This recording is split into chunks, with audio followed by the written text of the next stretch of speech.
আসসালামু আলাইকুম। সম্মানিত ভাইরা কেমন আছেন? আশা করি ভালো আছেন। আমি একটি হাদিসের তরজমা বলে শেষ করে দেব ইনশাআল্লাহ।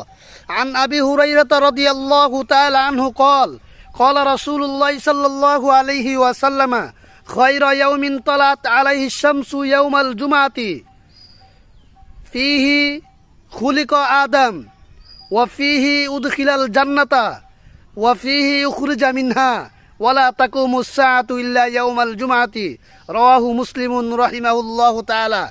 ইমাম মুসলিম রাহমাতুল্লাহি আলাইহি উনার সম্মানিত কিতাব মুসলিম শরীফে এই হাদিসটি উল্লেখ করেছেন। আবু হুরায়রা রাদিয়াল্লাহু তাআলা আনহু থেকে বর্ণিত, উনি বলেন, ক্বালা রাসূলুল্লাহ সাল্লাল্লাহু আলাইহি ওয়াসাল্লাম, আল্লাহ রাসূল সাল্লাল্লাহু আলাইহি সাল্লাম বলেছেন, খায়রা ইয়াউমিন তালাত আলাইহি শামসু, যেই দিনগুলোতে সূর্য উদিত হয় এই দিনগুলোর চেয়ে উত্তম দিন হচ্ছে ইয়াউমাল জুমা, জুমার দিন। ফিহি খুলিক আদম, এই শুক্রবারের দিনে হযরত আদম আলাইহিস সালামকে সৃষ্টি করা হয়েছে।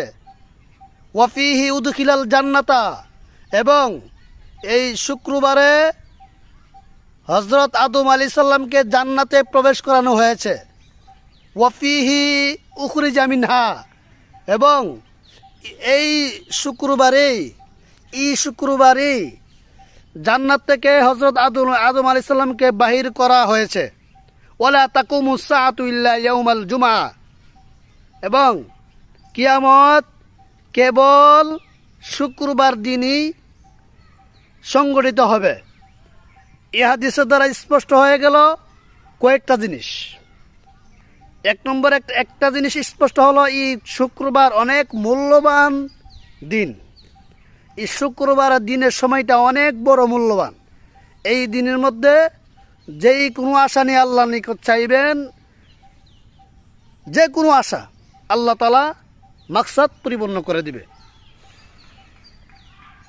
এবং আরও কয়েকটা জিনিস বোঝা গেছে, এই দিনে হযরত আদম আলাইহিস সালামকে সৃষ্টি করা হয়েছে এবং জান্নাতে প্রবেশ করানো হয়েছে এবং জান্নাতে বাহির করা হয়েছে।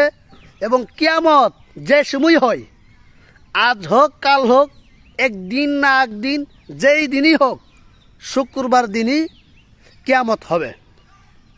ভাই, এই হাদিসের উপর আমল করার তৌফিক দান করুক। আসসালামু আলাইকুম।